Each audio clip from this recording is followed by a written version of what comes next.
Good day, fellow Indigenous people all over the world.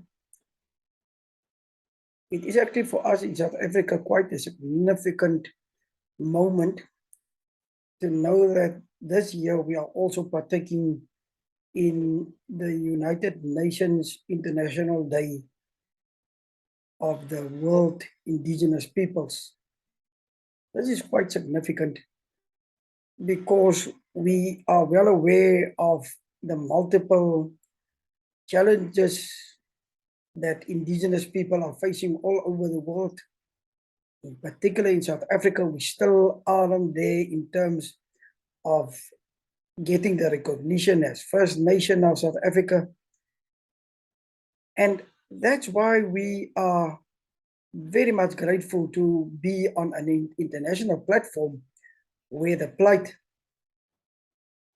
and also the urge to get the recognition for our status as First Nation in South Africa is currently very much rife, and this international platform gives us that sort of voice that we didn't have in the past. My name is Chief Khaesen. My imposed name is Kevin Maart of the Aikonese Cochoqua tribe based in the west coast.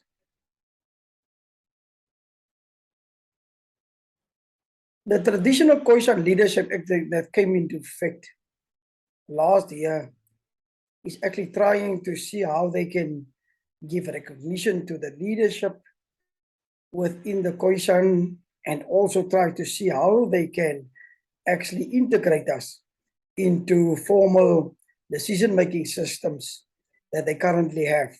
It's a very sort of lame effort at this point in time, but at least there's something happening at national level that want to see how they can include us. Because we know that the United Nations or UNDRIP has already stated that it's important that Indigenous people are included, that they are involved, and that they are integrated at all levels of decision making to protect their rights.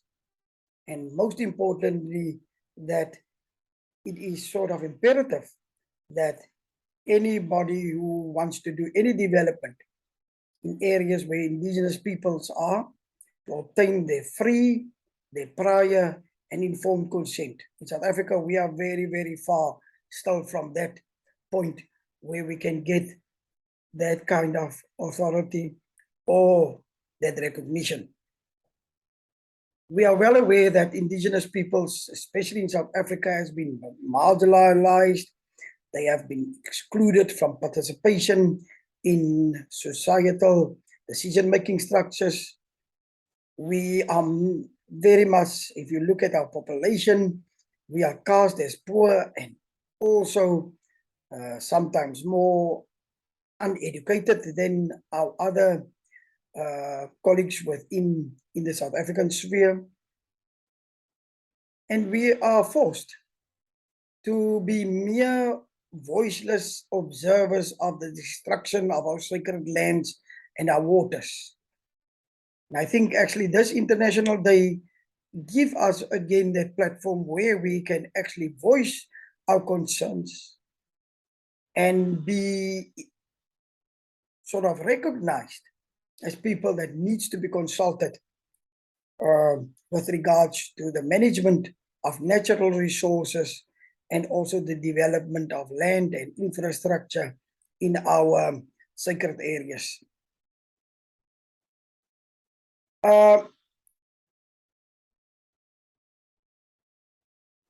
In South Africa, the 9th of August, coincidentally, is recognized as Women's Day, where the South African government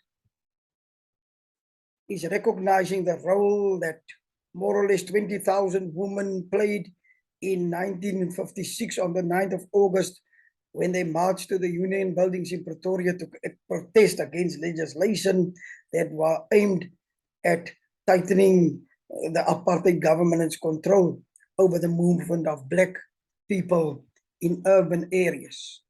And then I'm using the term generic black because people normally tend to think that it's only African black as they refer to the other nations within South Africa as African black, that they forget that we are also African black because we are from Africa, the Khoisan. They were the first nation that they found here at the point, the tip of Africa, in South Africa. And that's actually where we are. So we are not very much impressed with the exclusion of the Khoisan because they are actually sort of disregarding the role that we've played, but they are disregarding also our historical and umbilical cord that we have with land and whatever association you have in South Africa. For me, it is interesting that the year 2022 is also being themed within the United Nations as the role, with a theme that the role of Indigenous women in the preservation and transmission of traditional knowledge are sort of centralized. This message is very important because it coincides with the South African Women's Day celebrations on the 9th, because we know that women are the backbone of our communities. They play a critical role in the preservation and also the transmission of traditional ancestral knowledge. And we are actually honoring our women on this day, especially our Indigenous women. Thinking of old Aunt Katrina Iso, who is currently the only Ngu speaker in South Africa that are still surviving.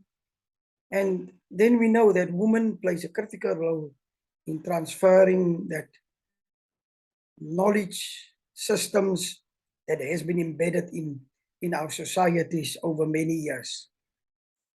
We actually want to celebrate this day. And in our Indigenous language, we